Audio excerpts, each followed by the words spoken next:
noting that Honorable Amina Abdallah, this is the CS Emeritus as Gazette notice, banning FKF has never been voided, it has never been vacated, it has never been reversed or challenged, and there are 2 court orders which are confirming that due process was followed in the banning of FKF. The question here to Honorable CS is whether FKF, as one of the federations that is pulling back sports in this country, whether the FKF officers who are in office now, Mr. CS, are legally in office.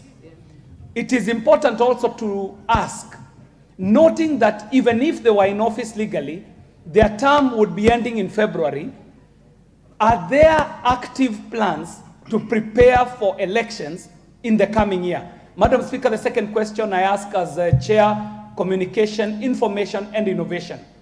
Is the Honorable CS aware of any deals that are being cut with Azam TV of Tanzania?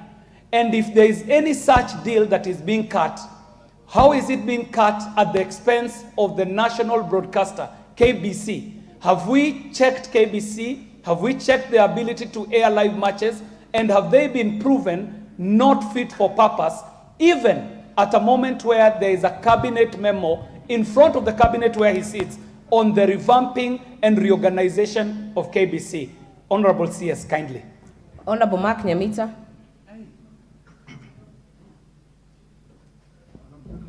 Thank you, Madam Speaker. Madam Speaker, I have 2 questions, but I'll just make a comment. And I just want to urge my colleagues because, and I speak as a sports practitioner, I actually run a club, and I have interacted with these federations. It may be important for the House to know that the ministry's powers in dealing with federations is only to a certain limit.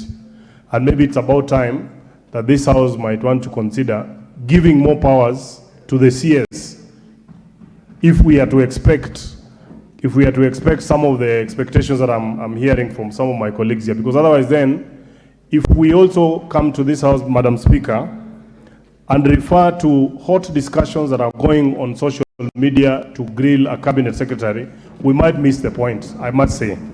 Having said that, Madam Speaker, let me also say that I think, and I'm saying as a practitioner of sports myself, that there's been a great... There's a point of order from Honorable Wanjiku. Speaker, is the Honorable Member in order to refer to the discussion here as hot air from social media when we know that the Special Olympic happened in Berlin 2023 and it was the subject matter to bring these other debates. Is he in order? Honorable Mark Nyamita, actually what concerns me is whether under Standing Order 90, you're bound to declare interest yourself as a club owner. Madam Speaker, there's no conflict of interest in this particular matter. I'm only sharing my experience having managed a club. And